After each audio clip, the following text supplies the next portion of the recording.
Niyanig ng magnitude 5.8 na lindol ang San Isidro, Davao Oriental kaninang umaga. Ang intensity 3 na lindol naramdaman sa Tagum, Davao del Norte na kailan lang ay sinalanta ng Bagyong Pablo. May news to go si Cedric Castillo live. Cedric.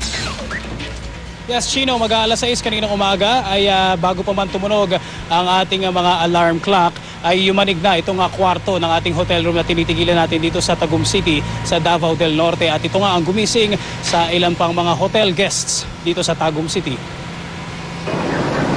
Matapos ang ilang segundo na pag-alog ng gusali, tinawagan natin ang front desk dito nga hotel at kinumpirme nga ng mga personnel na nakaramdam din sila ng lindol kaninang umaga. 10 to 15 minutes daw na pagyanig ang naranasan ng ilang staff. Pero ayon sa kanila ay hindi naman daw ito malakas kundi parang dinuduyan lang yung pakiramdam. Kinaya pa naman daw nilang maglakad ng kalmado papunta sa entrance ng hotel. Napansin na lang daw nila na nagbabaan na mula sa kanilang mga kwarto ang ilang hotel guests.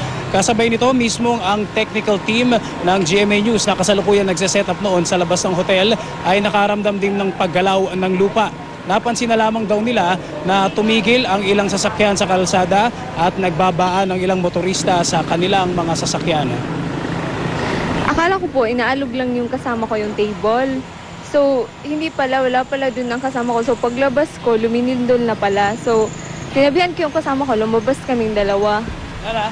Ayun po, na-discover po namin yung yung chandelier po namin is umaalog na po, tsaka pati po yung door namin.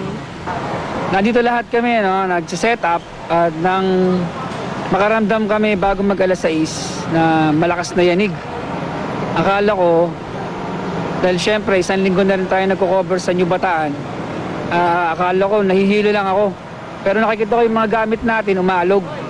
So, tumagal to mga 10 seconds pataas eh. So, huminto kami lahat. So, yung sa mga motorista tuloy-tuloy, pero may ilang tumitigil, ano? Tsaka dito, tumitigil din sila. Siguro nakaramdaman nila, lumilindol na. Sino nakausap din natin sa pamamagitan ng telepono si FIVOX Director Renato Solidum ilang minuto matapos yung paglindol na naramdaman natin kanina. At ayon sa kanya hanggang sa General Santos City na ilang oras ang layo dito ay nakaramdam din ng pagyanig ang mga tao doon. At sa ngayon ay normal naman ang sitwasyon dito sa may Tagum City at ayon sa local government na nakausap natin na si Mayor Uy kanina ay wala naman daw naiulat na pinsala ang pagyanig na naganap ngayong umaga. Chino? Maraming salamat, Cedric Castillo.